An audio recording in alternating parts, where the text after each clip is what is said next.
If you need to contact Todoist and you want the fastest way to reach their support team, this video will walk you through the process step by step. Whether you're dealing with a billing issue, a bug, or you need help recovering your account, you can submit a support request directly from the Todoist dashboard. And before we get into it, if this tutorial helps you out, make sure to hit like and subscribe for more quick software guides just like this. Alright, let's get into it. First, go to your Todoist dashboard and log into your account. Once you're inside the main dashboard, take a look at the bottom left corner of the screen. That's where you'll find the Help and Resources option. This is the main support area that Todoist provides for users who need assistance, documentation, or direct help.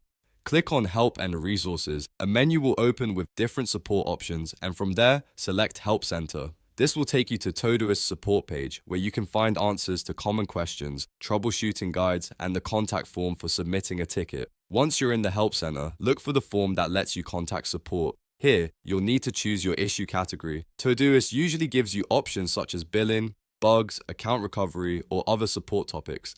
Select the category that best matches your problem so your request gets routed to the right team as quickly as possible. After choosing your issue category, fill out the rest of the form with the details of your issue. Be as clear and specific as possible. Include what happened, what you were trying to do, and any important information that could help the support team understand the problem faster. If you're reporting a bug, describe the steps you took before the issue happened. If it's a billing issue, include the relevant account details and a short explanation of the problem. Once everything is filled out, send the ticket directly to Todoist customer service. After that, all you need to do is wait for their support team to respond by email. In most cases, providing clear information up front helps speed up the process and makes it easier for them to help you. And that's how you contact Todoist through the dashboard and submit a support request. It's a simple process, and once you know where to look, it only takes a minute or two.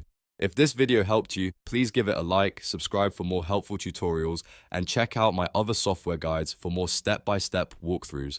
Thanks for watching, and I'll see you in the next one.